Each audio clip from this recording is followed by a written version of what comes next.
This is the conclusion of a series we've had on family worship. Now let us be clear on where we stand. We are not opposed to the father or the mother teaching her children scripture, teaching them what the Bible teaches about certain things. There's no problem with that. There's no problem with the mother or father praying or attempting to pray in front of the children. This is not what we stand against. Among old school Baptists, there perhaps has been an overreaction to the idea of having family religious time in the home. Indeed, if you read the passages in Deuteronomy and other places, God commands his people to teach them. Timothy is commended for his grandmother's teaching of him of the Bible, where he grew up with the knowledge of what it was.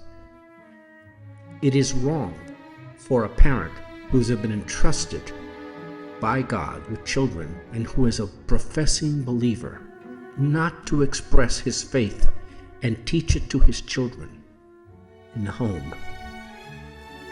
It only becomes wrong when it is believed that by doing this, the children will become Christians. This is not the case. Becoming a Christian has little to do with anything of that, and all to do with the Spirit's work sovereignly done inside an individual's heart through the new birth and the renewing of his mind and the implanting of Jesus living inside him.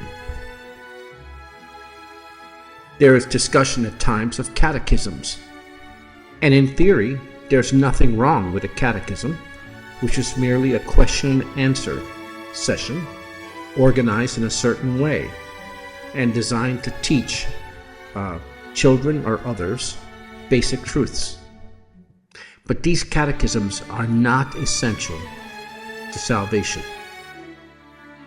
It is curious that we have a case of a family who strenuously teaches the children at home the truths of the gospel, and another family who does not mention it at all. The children may attend meetings of the church, whether they like it or not, but this does not mean that their children are going to be Christians. In both cases, oddly enough, in the case of the family that does no teaching at all, the children may become a Christian by hearing the gospel preached in the meetings.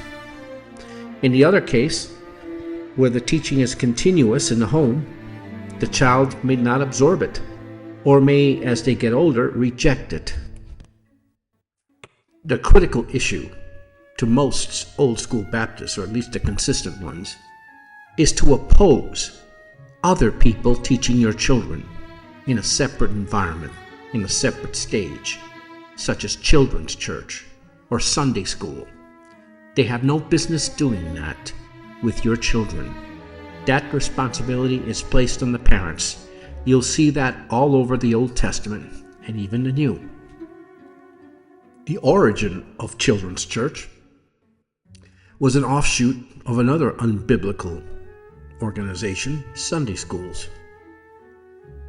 In the 19th century, with the evangelical revivalism that was going on, in Methodist and Baptist circles, the revivalistic emphasis on age-appropriate evangelism led to more structured children's ministry. By the late 1800s, some churches began experimenting with parallel worship services for children, especially during the sermon portion of adult worship. The term children's church became more common in the 20th century, especially in American evangelical churches. The practice grew out of concerns that sermons were too long, complex for young children. Children needed more engaging, simplified instruction. And then another unscriptural practice, Vacation Bible School, and similar programs contributed to this shift. Let me relay how different the experience was among old school Baptists. We have a testimony written down in 1898, and I will read part of it to you. When I was about 12 years of age, I united with the Presbyterian Church, but never felt satisfied with myself. I was told to pray for a new heart, and did try to pray, yet when a feeling that my prayer went no higher than my head, but I joined the church, as I felt a duty to do so. Yet how wrong it was. I knew I'd loved worldly things as I grew up partaking in the pleasures and vanities of this life. I had not heard an old school Baptist preach and had always been taught to despise them.